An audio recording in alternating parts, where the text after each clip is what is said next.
Vamos passar para o próxima apresentação, tendo como moderador o professor Marcos Paes. Está aí?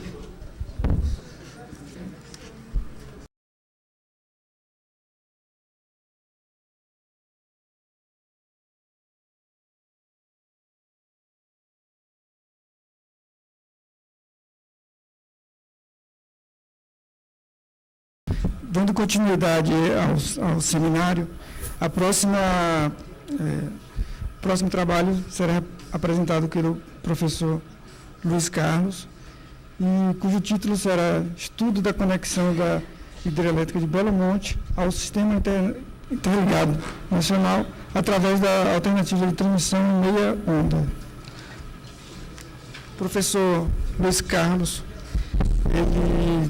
a sua formação em Engenharia Elétrica pela UFG em 1945. Desculpa.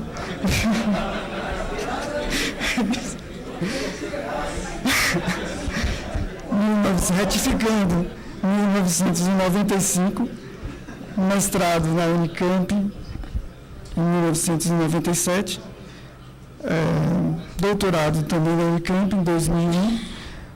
O professor Luiz Carlos é professor da Unicamp desde 2002, sendo professor visitante na Universidade Politécnica da Dinamarca em 2008, pesquisador CNPq e prêmio reconhecido acadêmico Zeferino Vaz, 2012, pela Unicamp. Por favor, professor, pode. Obrigado, Marcos. Bom, pessoal, nesse trabalho aqui, diferente do que foi apresentado anteriormente, a gente está tentando estudar já um elo de meia onda conectado ao Sistema Interligado Nacional. A gente viu vários trabalhos aí, em que a linha estava sendo estudada de forma isolada, né, de um sistema, então usando equivalentes de um sistema, de um lado, dos dois lados, como a gente acabou de ver. Nesse caso nosso, a gente está colocando uma linha de meia onda e considerando todo o Sistema Interligado Nacional, em um cenário de 2019, estudando aí a possibilidade do uso de meia onda para a transmissão da energia de Belo Monte, né? Esse cenário aí já foi estudado pela EPE, né? E o que a gente está fazendo é fazer um estudo um pouco mais aprofundado. Isso é um trabalho de mestrado, tá? Do Leandro Ferreira Gomes. Ele não pode vir aqui apresentar, então sobrou para mim, tá? Mas é uma continuação daquele trabalho feito na EPE, tá bom? Então, o cenário de 2019, vou apresentar para vocês o cenário. A gente faz diversos estudos considerando diferentes cenários de carregamento, tanto diferentes níveis de geração em Belo Monte, diferentes níveis de transmissão no elo de meia onda, no sentido norte-sul, no sul para o norte também. Bom, eu vou pular essa parte do contexto aqui. Acho que já foi bastante discutido isso, porque que vários países como China, Rússia, o continente africano, também o Brasil, tem algum interesse em meia onda. Tá? No caso do Brasil, principalmente para a conexão das usinas da Amazônia, né? No sistema interligado. Né? Sobre os outros países aqui já foi bastante discutido, dá uma puladinha. No caso do Brasil, a gente teria várias possibilidades de conexão de usinas na Amazônia, nessa faixa de 2.000 a 3.000 quilômetros. Né? Então, essa aqui seria a usina de Belo Monte, aqui Rio Madeira, né? Distâncias para o sudeste, para o nordeste, onde estão concentrados os principais centros de carga. Né? Então, haveria aí a possibilidade de usar meia onda em alguns desses empreendimentos. Então, o que a gente fez foi isso. A gente já está estudando um cenário de 2019. Na época, havia a perspectiva de que em 2019 Belo Monte poderia entrar no Sistema Interligado Nacional, né? Talvez essa projeção aí já tenha mudado, mas o nosso cenário de estudo foi esse. A gente estudou 6 diferentes cenários de carregamento no tronco de meia onda, né? Considerando todo o sistema interligado, né? E nós trabalhamos com 3 tipos de corredores. 2 linhas de 800 kV, 3 linhas de 800 kV e 2 linhas de 1000 kV para fazer essa conexão da usina de Belo Monte até o sistema interligado brasileiro. Né? Todos os estudos realizados usando a rede. né? O caso básico, como eu já disse, montado na EPE, né? São as linhas projetadas na UFRJ, que estão colocadas aí nesse estudo. Em 2019, o sistema nosso vai estar um pouquinho diferente, né? Então já foi considerado nesse cenário que as usinas do Rio Madeira já estariam em operação plenamente no sistema interligado, usando transmissão híbrida, né? Grande parte HVDC chegando em Araraquara e uma parte em AC, melhorando o sistema Mato Grosso do Sul, Rondônia, né? Então já teria as usinas do Rio Madeira. A integração de Manaus também já finalizada, né? A linha Tucuruí-Manaus em operação. E a inserção de Belo Monte, com 2 troncos principais de transmissão, um para o Nordeste em HVDC, para a Bahia, e uma transmissão em meia onda para o Sudeste, chegando em Assis. Essa é a proposta, foi uma proposta que apareceu em diversos estudos da EPE, na época da discussão da transmissão, aí das alternativas de transmissão para a usina de Belo Monte, né? Também várias obras de reforço na malha de 500 kV e 440 kV na região de Assis. Então, são as principais mudanças no cenário, no caso base, né, do sistema interligado, previsto aí para 2019.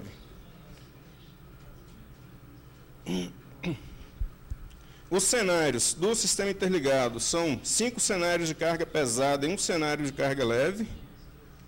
A geração em Belo Monte, variando de 11 gigawatts até zero aqui, 2 gigawatts, 500 megawatts.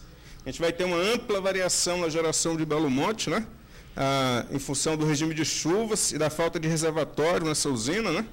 Então, foram estudados aqui, montados pela EPE, cenários bem extremos de operação da usina e também de operação do elo meia onda, que está aqui, ó.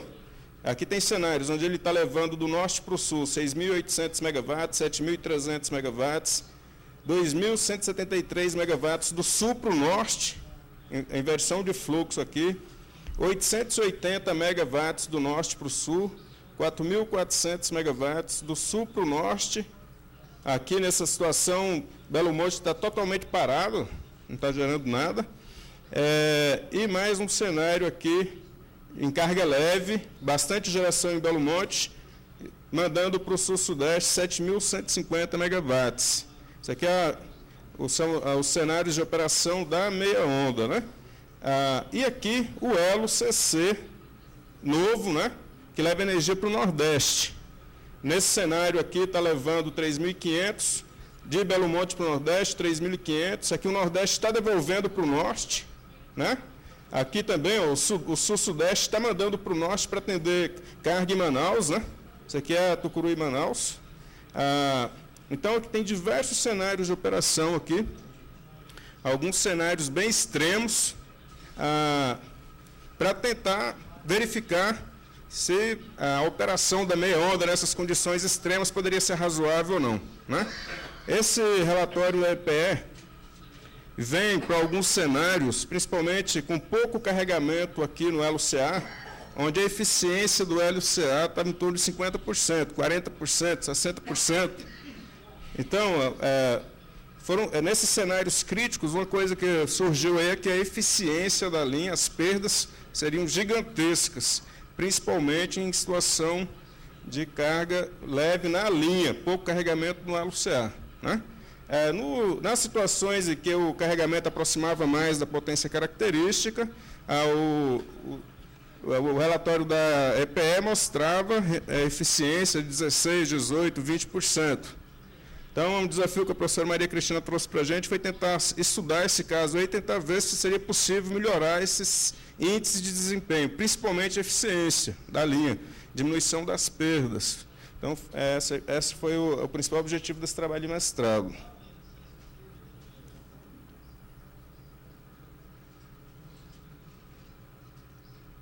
O modelo, esse modelo veio pronto da EPE, tá? É um modelo que está sendo utilizado para representar um elo de meia onda, utilizando 35 trechos PI em série, né?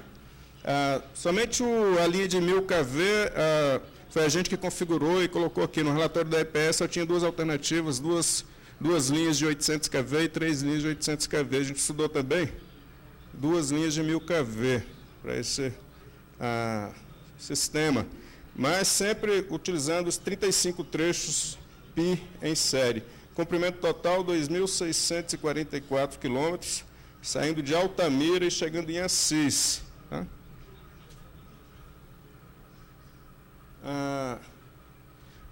Foi necessário também colocar os transformadores defasadores de 180 graus no terminal de Assis, né, para compensar toda a defasagem que a linha de meia onda introduz.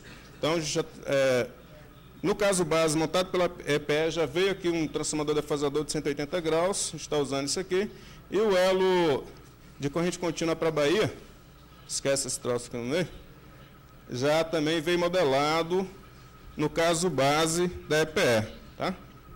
Aqui a gente tem que lembrar que a gente vai ficar com caminhos paralelos, a gente já tem uma interligação entre esses sistemas, a interligação norte-sul, né? Então, uma coisa que complica esse estudo aqui é que essa rede vai operar em malha com essa outra já, né?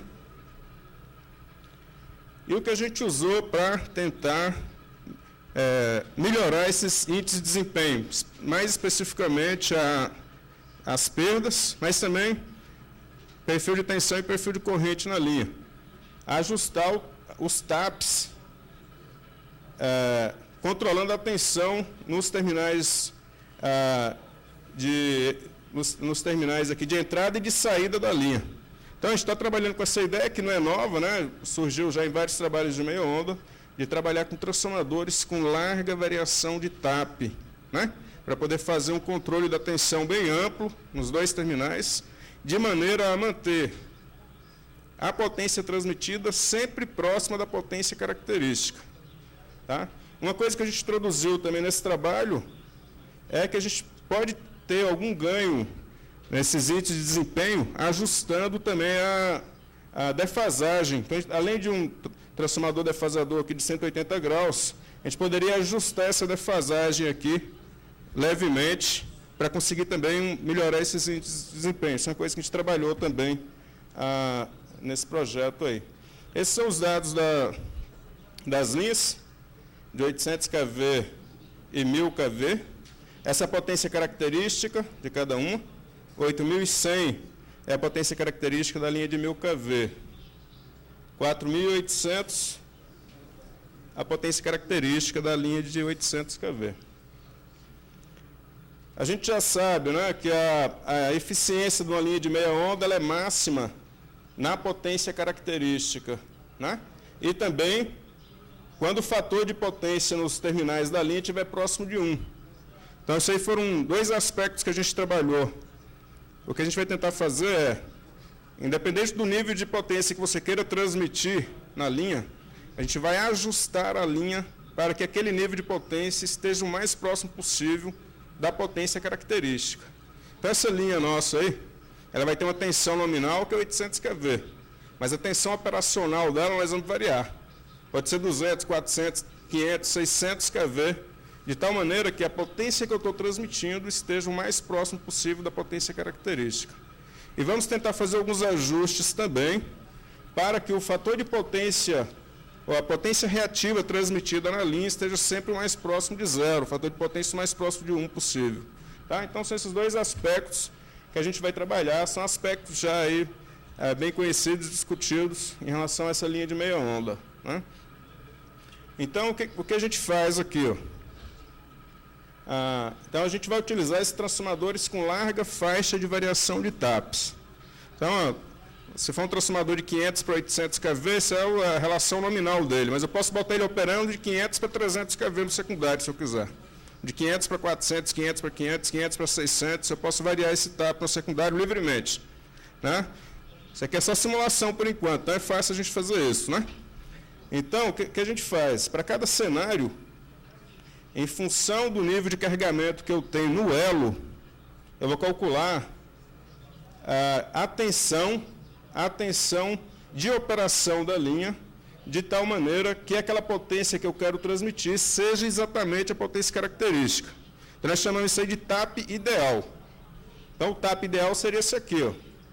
Então, por exemplo, para esse cenário aqui, ó, em que o carregamento no elo meia onda é super baixo, na verdade, eu vou trabalhar com a linha em 196 kV, ela não vai operar em 800 kV. Eu tenho casos aqui que ela vai operar em 560 kV. Então, eu tenho que ajustar o TAP nessa posição, que seria nessa posição de TAP ideal, né?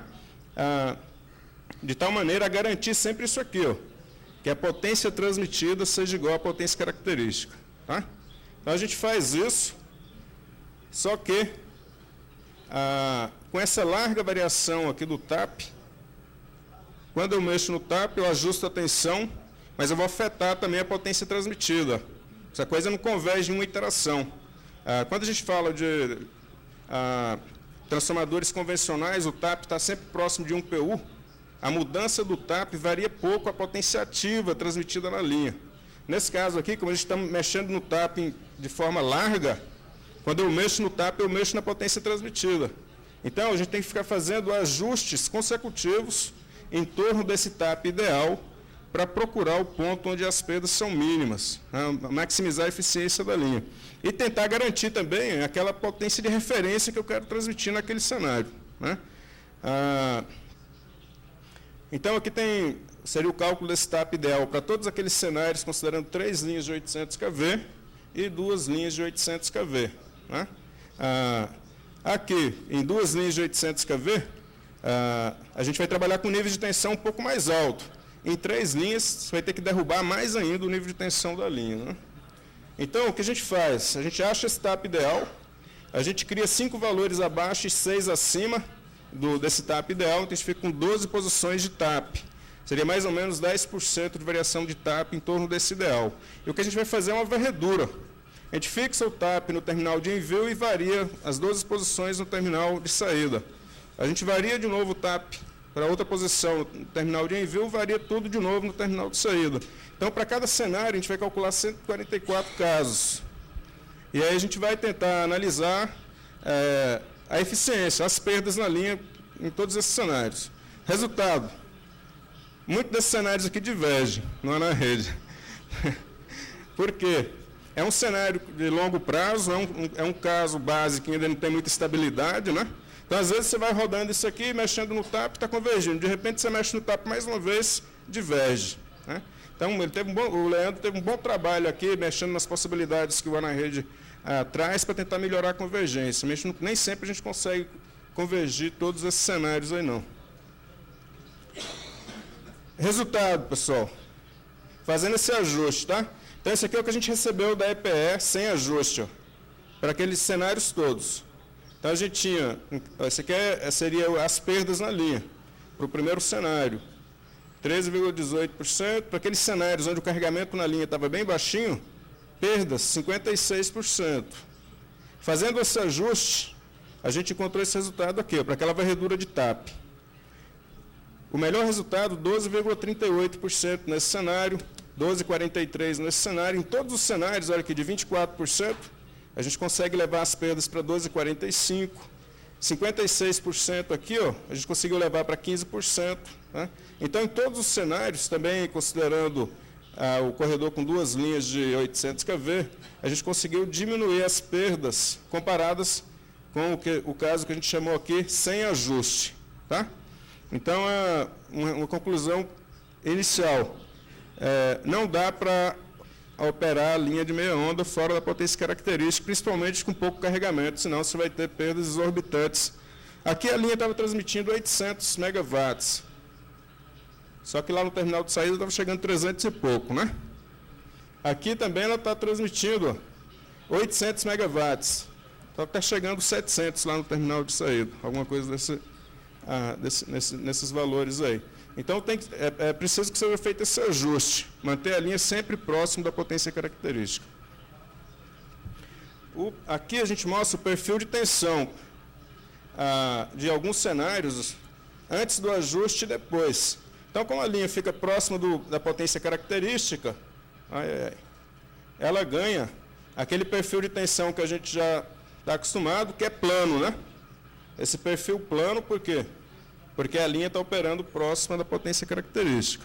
Só que, olha aqui, ó, nesse cenário aqui, ela está operando, ela é de 800 kV, mas ela está operando próximo de 0,3 PU, 240 kV. Aqui ela tem que operar próximo de 0,7 PU, né? Tem um carregamento um pouco maior. Aqui, ó, ela está com a carga um pouco mais próxima do valor de potência característica original, né? Então, você consegue aproximar um pouco mais a linha de 800 kV. Ela só vai operar em 800 kV de forma eficiente se a potência transmitida for 4.800 MVA em cada linha, né? O perfil de tensão, então, ele deixa de ter essa variação ampla, porque a linha agora está próxima da potência característica. O perfil de corrente também melhora, por isso que melhora as perdas, né? Então, o perfil de corrente no meio da linha, ele tende a diminuir quando você faz esse ajuste, né? Vai aumentar um pouco o perfil de corrente no início e no final da linha, mas ele vai ficar um perfil de corrente mais plano também. É isso aqui que vai fazer com que as perdas sejam menores, né? Isso aqui seria o perfil de corrente sem o ajuste de TAP somente e após o ajuste do TAP. Então, ele fez esse trabalho a força bruta, né? Ele fez varredura mesmo. Lógico que ele tem scripts, né? Ele faz scripts lá na rede para rodar todos esses casos, não precisa fazer isso aí um a um no braço. Aí no começo começou no braço, né? Aqui tem diversos resultados. Depois o Leandro está para finalizar a dissertação de mestrado dele, eu posso disponibilizar para a Cristina. Vocês podem dar uma olhada em todos os resultados que ele traz lá. Os valores de tensão do lado do sistema interligado, tanto na subestação de Altamira como em Assis, mesmo com essa ampla variação do TAP, a ampla variação da tensão no lado, nos terminais da linha, né, dos dois lados, não sofreu grande variação. Então, do lado do sistema, a gente não viu grandes mudanças no nível de tensão nos dois lados do sistema. Isso porque o sistema é muito mais robusto, muito mais forte comparado com a linha sozinha. Então, o sistema garante uma tensão robusta dos dois lados e você pode derrubar, elevar o perfil de tensão da linha para operar com carga máxima, com carga média, com carga baixa, do jeito que for necessário.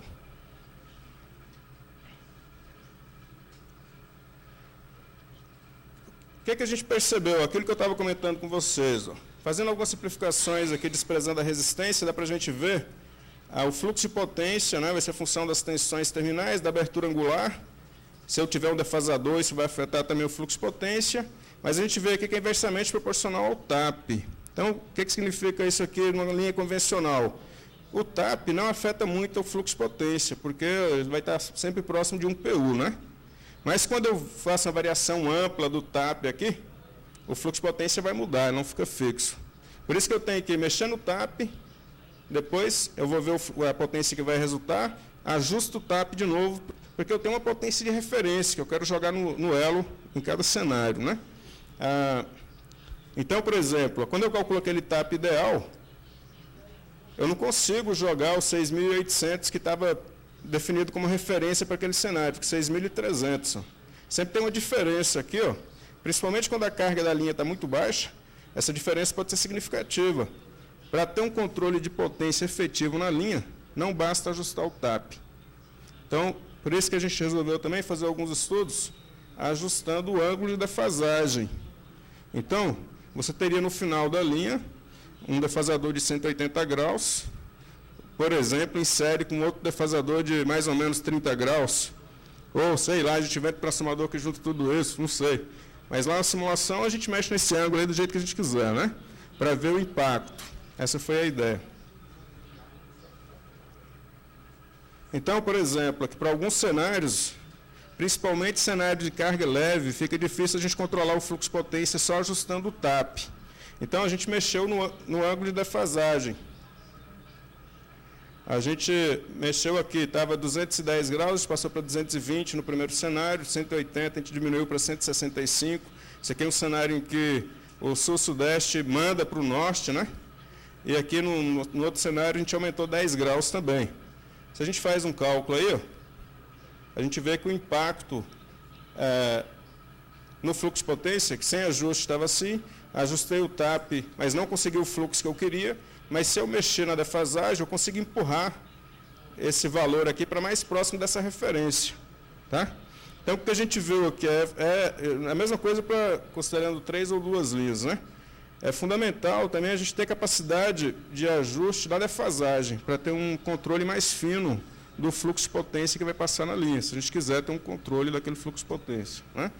Isso aí também, o ajuste da defasagem ajudou a gente também a melhorar a taxa de convergência na rede. Tá?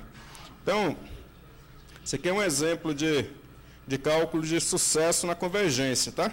Daqueles 144 casos lá, às vezes a gente consegue rodar só 53%, só 19%, nem todos os casos a gente consegue rodar.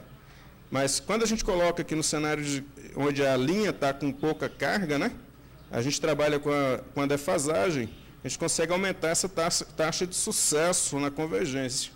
Então, esse ajuste da potência ativa pela defasagem também ajuda a melhorar a convergência na rede.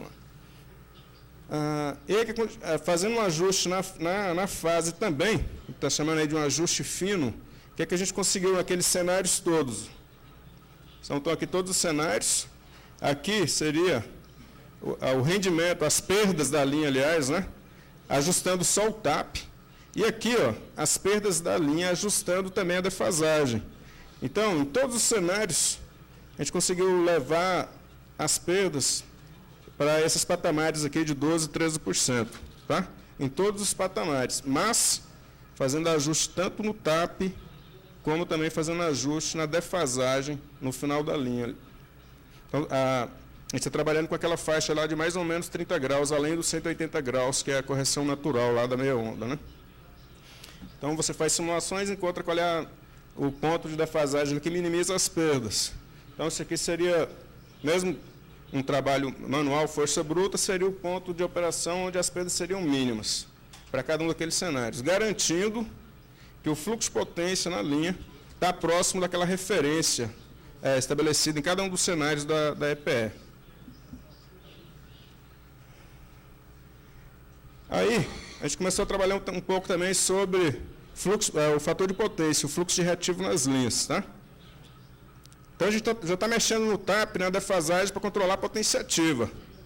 Só que, se a gente minimizar a transmissão de potência reativa na linha, a gente vai conseguir melhorar mais um pouco ainda o rendimento. Então, a gente começou a ver quem que tinha correlação, já que é uma linha não convencional, a gente não sabe bem como que essa linha funciona. A gente tinha uma base de dados lá com milhares de simulações, a gente tentou ver onde é que a gente tinha correlação com a potência reativa. Então, o que a gente percebeu? Que diferença entre as tensões nos dois terminais, quanto maior a diferença, maior seria a potência reativa no terminal de envio, por exemplo. Né? Então, são dois índices que a gente calculou que tinham bastante relação com a potência reativa.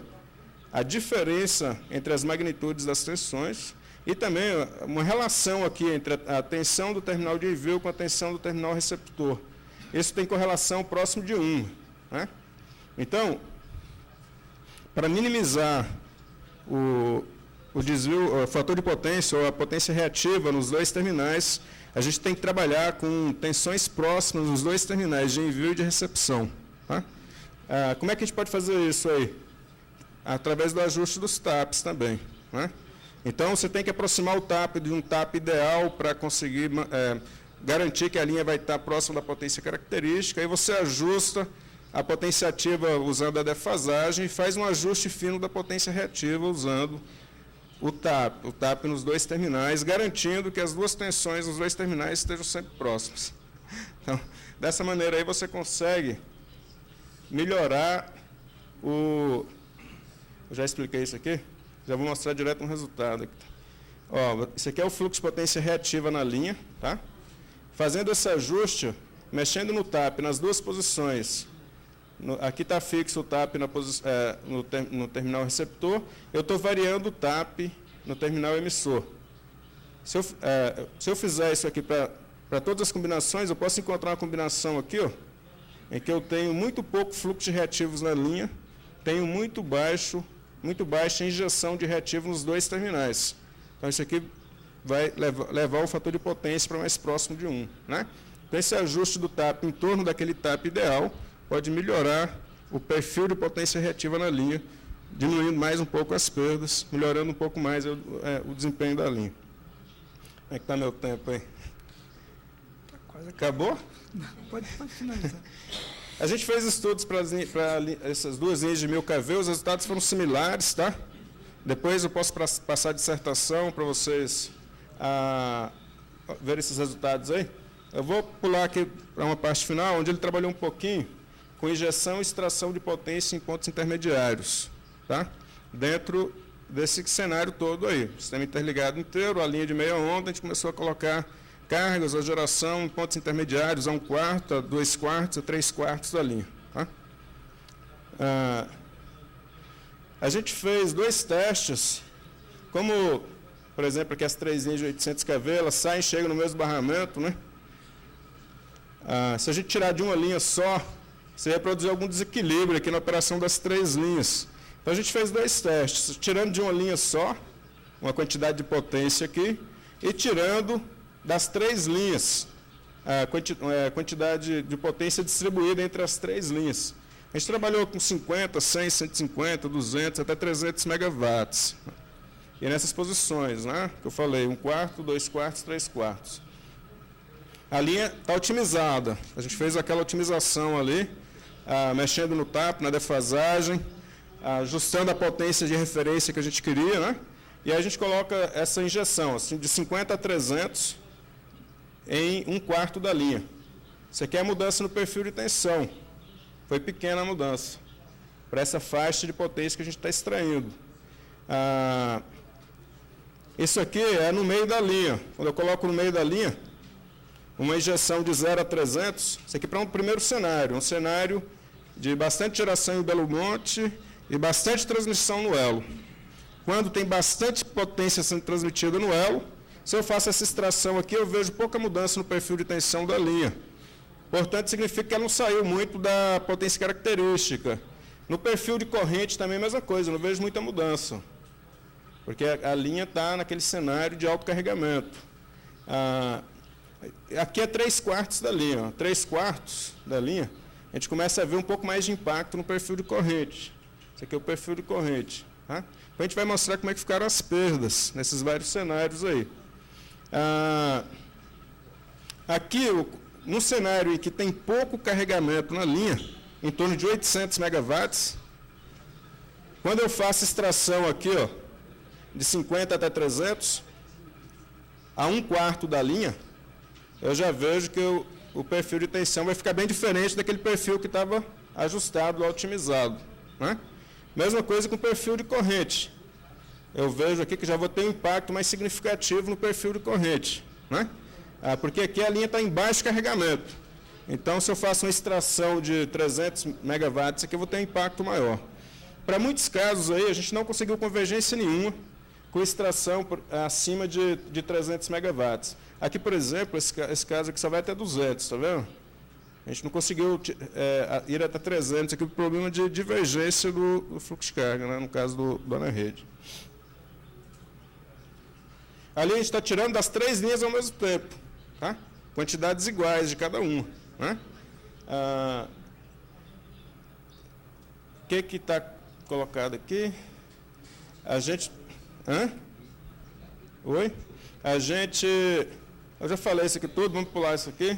Vamos olhar o que acontece com as perdas. Quando a gente faz extração.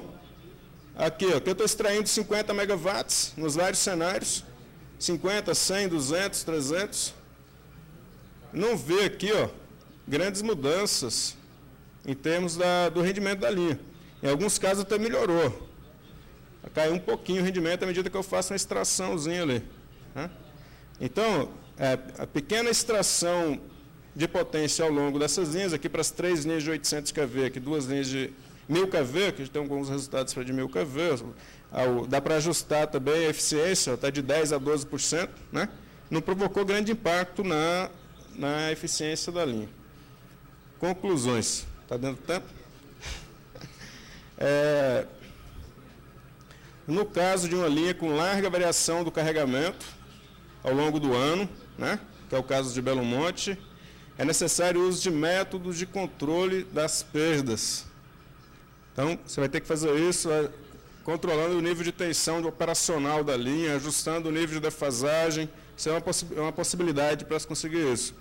O controle da tensão operacional, né? Isso mostrou bem eficiente, também a defasagem. É necessária a coordenação entre os transformadores dos dois terminais.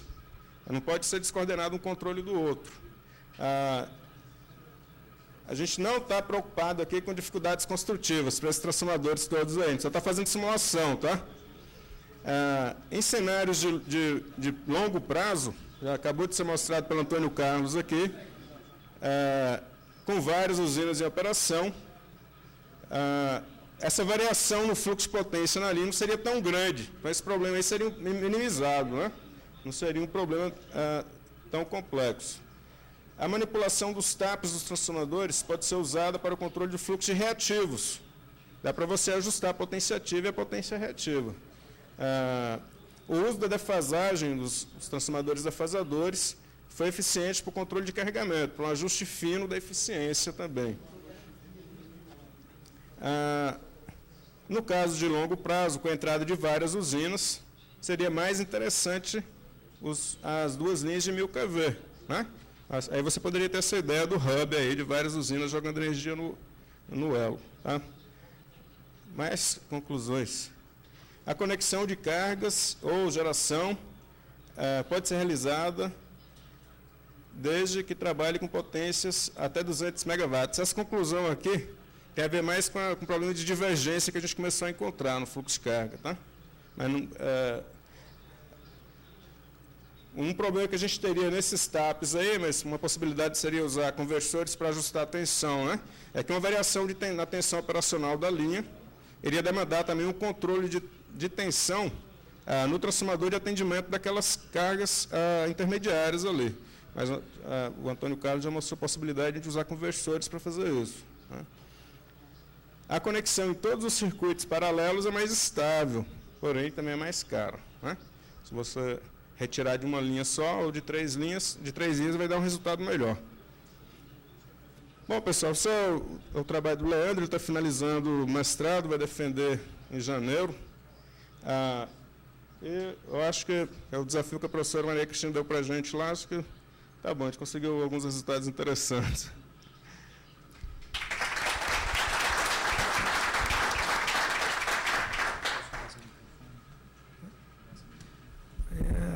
Então, nós vamos passar agora as perguntas à plateia.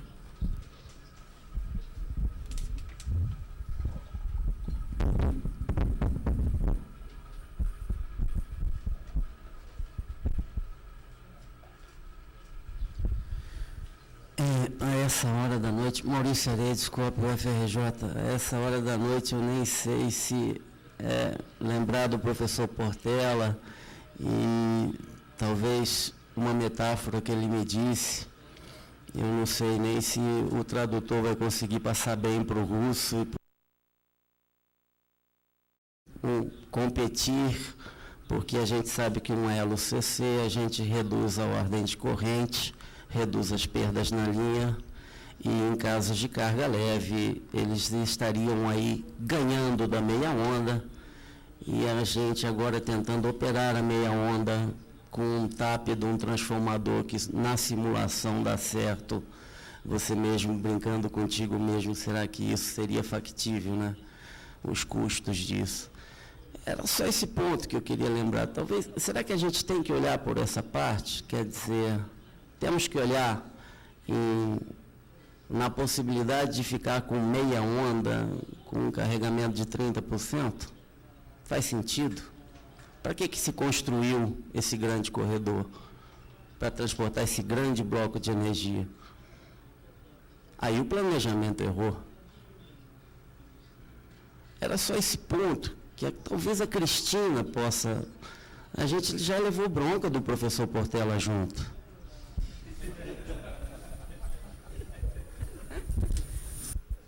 Poucas, né? Eu acho que a ideia seria atender aqui essa perspectiva de ter da variação de carga, perfil de carga muito grande nas usinas da Amazônia, né?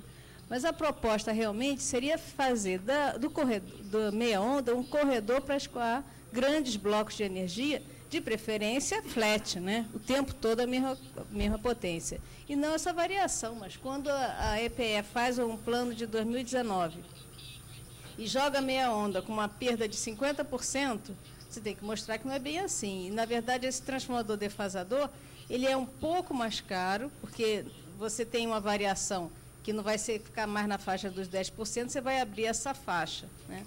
Mas ele não seria um valor absurdo a ponto de impedir uma operação, né? A ponto de impactar tanto assim no custo da meia onda. Se você precisar reduzir para poder entrar num leilão, reduzir as perdas, é um custo muito baixo, né?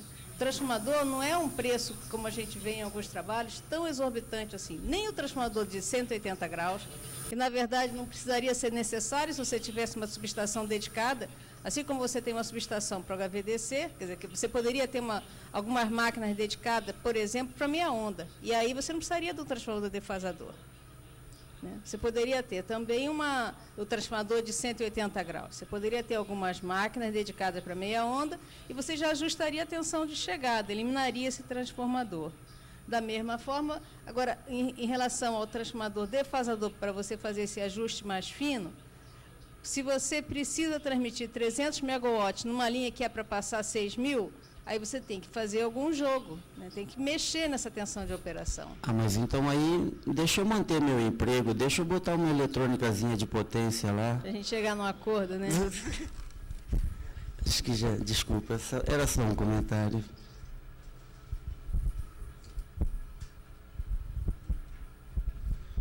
Na verdade, minha opinião, quando se trata de meia onda, eu preciso de operar isso flat. Se eu chego numa potência que as perdas começam a inviabilizar, a gente pode desligar isso, porque no Brasil nós podemos pensar numa complementação térmica. Muitas das vezes a complementação térmica fica mais barata do que você ficar jogando energia em perdas ômicas. Eu acho que vale a pena pensar em outras alternativas, porque esse planejamento global nesse país ainda não está acontecendo de maneira eficiente. Eu critico o método de planejamento energético. Creio que aí há um espaço para a gente dar uma mexida lá na EPE, para eles melhorar o planejamento. Porque uma complementação térmica otimizada vai criar uma modicidade tarifária adequada para nós podermos conviver muito bem com desligamentos desses elos quando não tiver energia para transportar. Porque forçar a barra não é correto. Ficar brincando de falar, essa tecnologia não presta, tem perdas elevadas e vamos descartar. Poxa, não é por aí. Eu penso que temos outros mecanismos de forma mais inteligente para a gente tratar. É certo que na Índia, na China, por exemplo, eles têm lá muito carvão, pode gerar muita energia e transmitir flat o ano todo. Na Rússia, eles têm gás em alguns locais que eles podem fazer geração flat também. Agora, no Brasil, nós não temos isso aqui. Nós temos a água, que tem uma hidraulicidade que todo mundo sabe que varia do zero ao infinito. Então, é isso aí. Então, temos que ter a racionalidade para ser sinceros e falar, até aqui vai bem, daqui para lá não vai mais. Sim. Eu acho que o correto seria realmente fazer uma transmissão bem próxima do horizontal, né, do flat o tempo todo.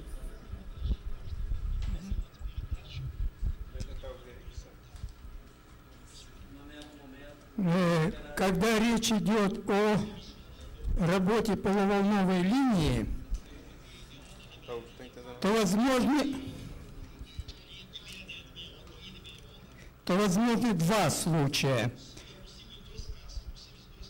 Первый случай, когда мощность отдаленной станции выдается через линию в систему, и нет связи с другой сетью, с обычной сетью.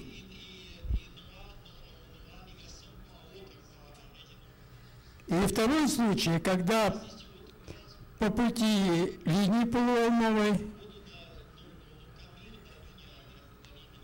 есть обычная сеть,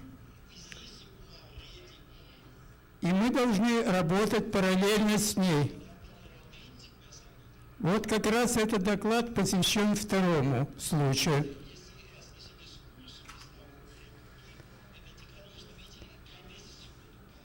Я должен сказать, что в России в основном тоже имеет такой случай,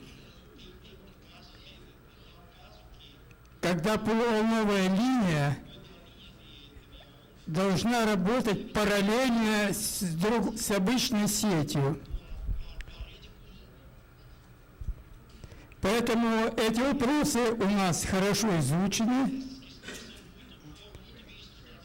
и мы бы могли обменяться результатами.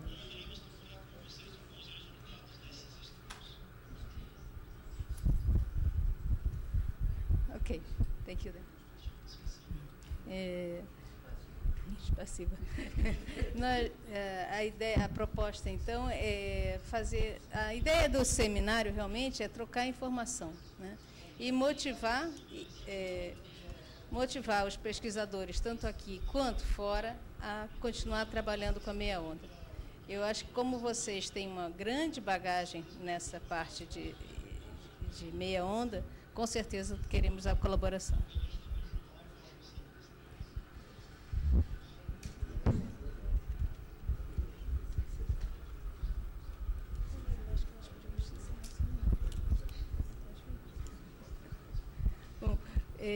Eu acho que nós poderíamos encerrar a nossa parte de perguntas e o seminário pelo dia de hoje. Nós já estamos muito avançados no horário. Eu queria saber se nós poderíamos pedir para o transporte amanhã passar no hotel um pouquinho antes, talvez 15 para as 8. A nossa proposta era começar amanhã 8h30. Né?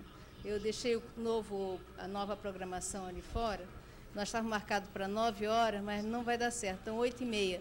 Mas eu tinha pedido para os hotéis, para os ônibus, passarem 8 horas nos dois hotéis. Posso pedir 15 para as 8? Porque aí até o pessoal chegar e passar pela portaria, nós vamos estar bem próximo de 8 horas, aí nós continuamos também as perguntas e a troca de informação. Senão vai ficar muito corrido para a gente amanhã. Então eu vou pedir para vocês, só que como vai estar um cartaz grande lá, marcando 8 horas, nós vamos ter que dar uma alterada a isso, tá? Então, 7h45 o ônibus sai dos hotéis, ok?